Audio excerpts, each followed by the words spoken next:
We know that through all you've been living, you've been asking and asking and asking and asking. And we want you to know that everything that you want is already vibrationally queued up for you. Now, many of you, and this is your problem, really it is, aren't that happy about the vibrational queuing up. Just deliver the goods.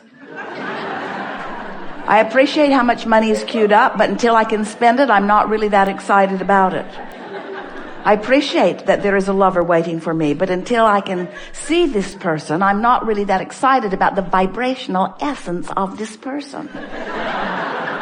We know what you mean, but we want you to understand, if you can accept the vibrational cueing, if you can accept that vibrationally speaking, that the larger part of you has already become and is already experiencing these things that you desire, and you will get yourself more often into a mode of appreciation, what you will begin to discover is you will have more and more rendezvous with more and more physical things that will give you the evidence of that which you are reaching for. When you decide that you're going to achieve emotional clarity, that you're going to reach for emotional manifestations. Now, we deliberately use the word manifestation because an emotion is a manifestation. And when you think about it, isn't everything you want because you think you will feel better in the having of it?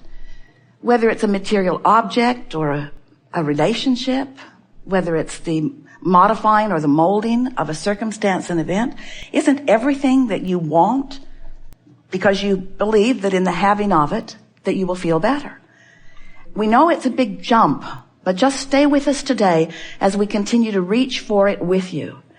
If you can accept that you have the ability within 5 or 10 minutes, faster often, but within 5 or 10 minutes, 10 at the outside, within 5 or 10 minutes, you can bring yourself to an emotional state of being that feels good to you. Esther was getting a really friendly pat down yesterday. She knows exactly how it got activated, too.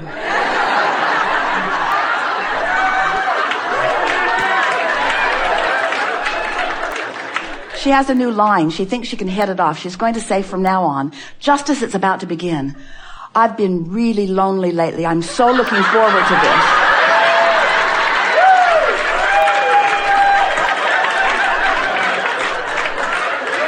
When you decide that you're going to stop trying to control the uncontrollable, and instead you begin to control the thing, the one thing, the certain thing, the important thing, the only thing that matters, when you decide that you're going to control the way you feel, when you believe that in order to achieve a certain feeling, that you have to control a circumstance so that you can then have a feeling response to it, now you're in trouble because there are too many moving parts.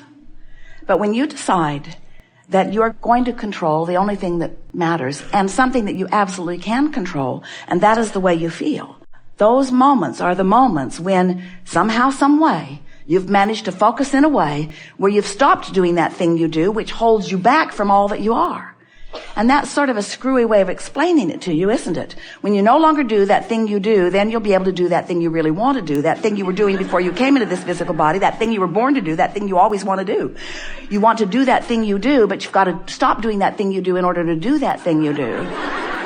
And the thing that we want you to no longer do, which sounds backwards and not really Abraham-like, that thing we want you to no longer do is to stop doing that thing that you do, which is fussing and worrying about things that you can't do anything about.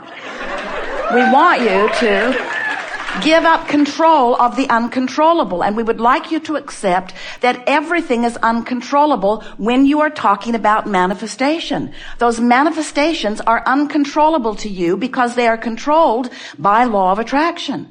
So when you decide that you're going to control circumstances and events, when you decide you're going to control your government or control anyone. So The fair warning that we are giving you is that in all that you are living, you've launched these rockets of desire and you've put them into your vortex of creation. And they are being tended by the larger part of you. They stand as present tense. And this is the thing that we really want you to hear.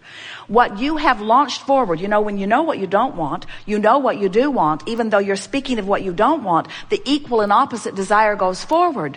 And the source within you rides that rocket of desire and holds that spot. That's what the evolution of all species is about. That's why life gets better and better and better for all beings, for all consciousness at all times. And so, as we are visiting with you, even though you may have something going on, and clearly you do, there are all kinds of vivid things that are happening in your experience, and much of them you like, and much of them you don't want. In other words, Jerry and Esther have a magnificent life. As we tell this story, there are glitches in their vibration, and there are glitches in your vibration. And that's really what we want to talk about. We want to talk about how to work the glitches out of your vibration. How to bring yourself consciously into alignment with what you really want and who you really are. Because there is the way you gain control of your experience. You have to give up your effort at controlling the uncontrollable.